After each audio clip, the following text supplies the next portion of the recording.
HD9 YouTube ప్రేక్షకులందరికీ నా హృదయపూర్వక నమస్కారాలు. ఛానల్ సబ్స్క్రైబ్ చేయండి, షేర్ చేయండి.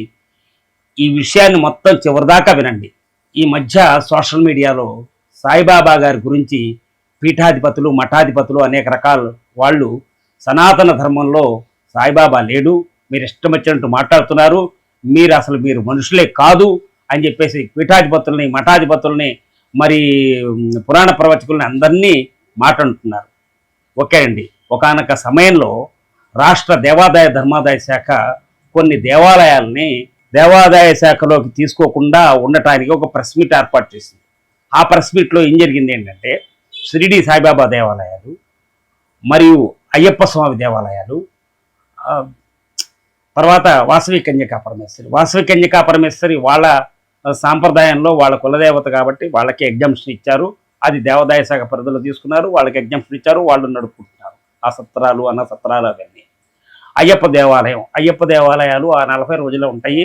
ఇప్పుడు ఉన్న దేవాలయాలు మనం ఏం చేయలేకపోతున్నాం, మళ్ళీ ఇది ఒక ఇబ్బంది అని చెప్పేసి అప్పుడు చాలామందితో పెద్దలతో కూర్చుంటే, సనాతన సాంప్రదాయంలో షిర్డీ సాయిబాబా ఇది లేదు, సాయిబాబా సంస్థానం మిగతా వాళ్ళందరూ కూడా రాష్ట్ర గవర్నమెంట్కి లెటర్లు ఇచ్చి అయ్యా మేమే నడుపుకుంటాము అన్నారు.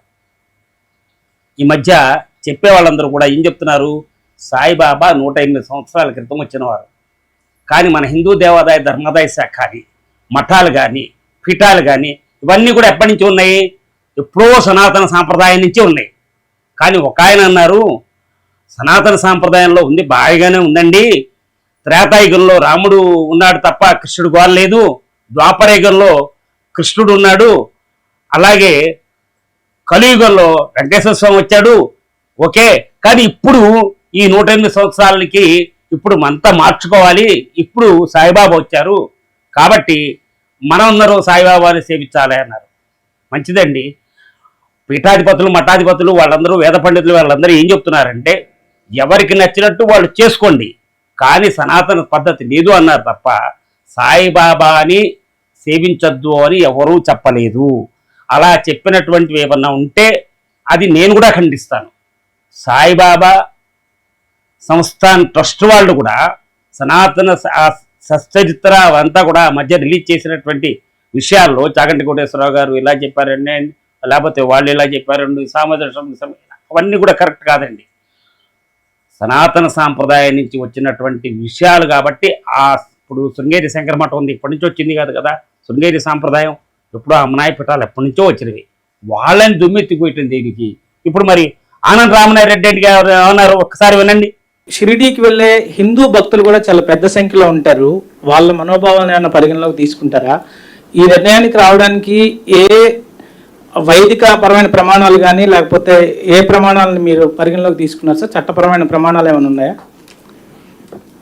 మామూలుగా మనకున్నటువంటి వైదిక ప్రమాణాలు, ఆగమ శాస్త్రాల ప్రకారం అయితే హిందూ ధర్మాదాయ దేవాదాయ ఆలయాలు వాటి పరిరక్షణలోనే ఈ యొక్క శాఖ పనిచేయాలి. షిర్డీ సాయి భక్తులు కూడా హిందువులు ఉన్నారు, ఇతర మతస్థులు ఉన్నారు, సమాజంలో అనేక మంది షిర్డీ సాయి భక్తులు, సేవకులుగా ఉన్నారు.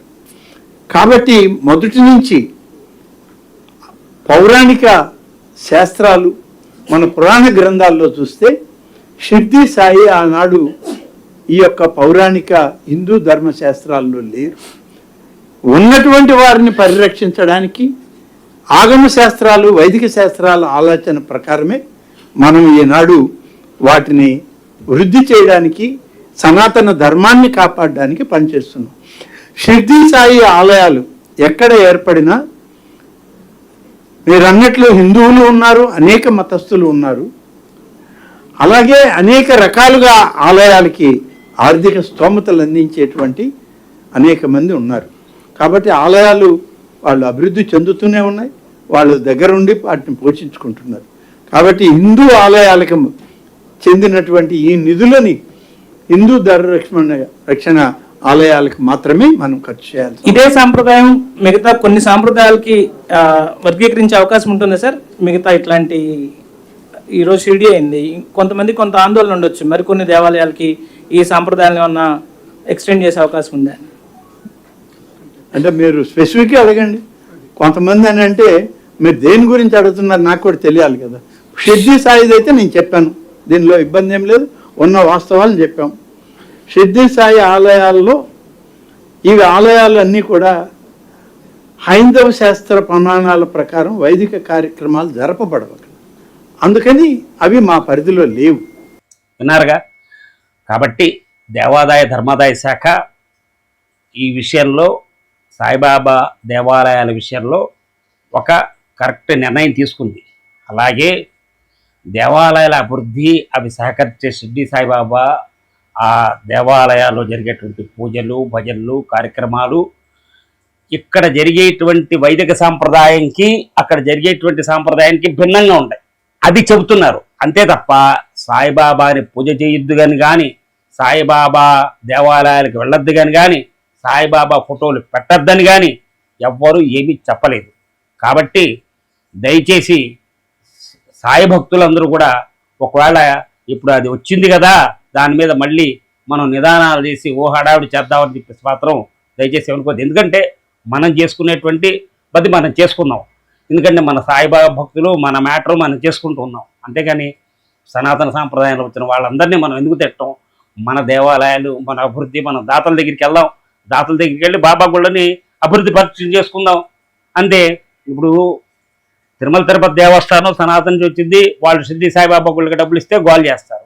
అలాగే ఇప్పుడు కొత్తగా మరి మఠాధిపతులు, పీఠాధిపతులు కొంతమంది సాయిబాబా సంస్థాన్ ట్రస్ట్కి అట్లా కొంతమంది వస్తున్నారు కదా స్వామీజీలు, వాళ్ళని సంప్రదించి వాళ్ళతో పాటు దేవాలయాలు, ఎందుకంటే వాళ్ళు ఇవ్వమంటే దేవాదాయ ధర్మాదాయ శాఖ ద్వారా మనకు డబ్బులు ఇవ్వరు. కాబట్టి మనం ఏం చేసుకోవాలి అంటే దేవాలయాల షిర్డీ సాయిబాబా అభివృద్ధి కానీ కార్యక్రమాలు కానీ ఇవన్నీ చేసుకోవాలి అంటే మనమే సత్సంగం ఏర్పాటు చేసుకుని బాబా గారు చెప్పినటువంటి బోధనలన్నింటినీ కూడా మనం దృష్టిలో పెట్టుకుని సోషల్ మీడియాలో ఇతర మన హిందువుల్లో ఉండేటువంటి పీఠాధిపతుల్ని, మఠాధిపతుల్ని, ప్రబోధకుల్ని, అంటే మన ప్రవచనకారుల్ని వీళ్ళందరినీ కూడా తిట్టవద్దని మరోసారి మీ అందరికీ విన్నవించుకుంటూ, ఒకటే గుర్తండి, మన సనాతన సాంప్రదాయంలో మనం ఎవరిని తిట్టకూడదు. మనము